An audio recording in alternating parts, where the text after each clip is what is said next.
پیارے ساتھیو، السلام علیکم۔ کیسے ہیں؟ امید ہے کہ آپ سب حضرات خیر و عافیت سے ہوں گے۔ ساتھیوں، اس چینل کے ذریعے ہم آپ حضرات کو دینی اصلاحی کچھ قصے، کہانیاں، کچھ واقعات سناتے رہتے ہیں۔ آج بھی ایک ایسا ہی قصہ لے کر کے آپ حضرات کی خدمت میں حاضر ہوا ہوں۔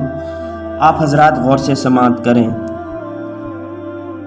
ایک دن عیسائیوں کے بڑے پادریوں کی ایک جماعت منگولوں کی ایک تقریب میں شرکت کے لیے روانہ ہوئی، جو ایک منگول شہزادے کی عیسائیت قبول کرنے پر منعقد کی گئی تھی۔ اس تقریب میں ایک عیسائی مبلغ نے رسول اللہ صلی اللہ علیہ وسلم کو گالی بک دی۔ قریب ہی ایک شکاری کتا بندھا ہوا تھا، جو اس کی طرف سے گالی بکنے پر چھلانگیں مارنے لگا اور زوردار جھٹکا دے کر رسی نکال لی اور اس بدبخت پر ٹوٹ پڑا اور اس کو کاٹ لیا۔ لوگوں نے آگے بڑھ کر اس کتے کو قابو کیا اور پیچھے ہٹایا۔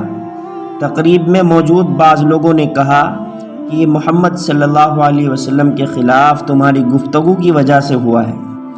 اس گستاخ نے کہا، بالکل نہیں، بلکہ یہ خوددار کتا ہے۔ جب اس نے بات چیت کے دوران مجھے دیکھا کہ میں بار بار ہاتھ اٹھا رہا ہوں، اس نے سمجھا کہ میں اس کو مارنے کے لیے ہاتھ اٹھا رہا ہوں، تو اس نے مجھ پر حملہ کر دیا۔ یہ کہہ کر اس بدبخت نے ہمارے محبوب صلی اللہ علیہ وسلم کو پھر گالی بکی، لیکن اس بار کتے نے رسی کاٹ دی اور سیدھا اس ملعون پر چھلانگ لگا کر اس کی منحوس گردن کو دبوچ لیا اور وہ فوراً ہلاک ہو گیا۔ اس پوری قصے کو، پوری کہانی کو دیکھ کر کے منگولوں کی 40,000 لوگوں کی جماعت نے اسلام قبول کر لیا۔ ساتھیوں، رسول اللہ صلی اللہ علیہ وسلم کی توہین میں وہ شخص جو گالی دے رہا تھا، اس کو ایک کتا بھی برداشت نہ کر سکا۔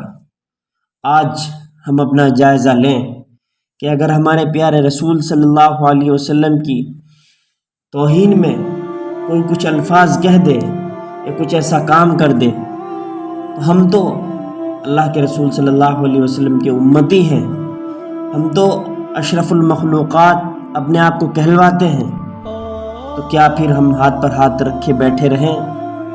پیارے ساتھیوں، ہم اپنا جائزہ لیں اور اس کتے کی کہانی کو دیکھیں کہ کیسے وہ توہین رسالت کو برداشت نہ کر سکا۔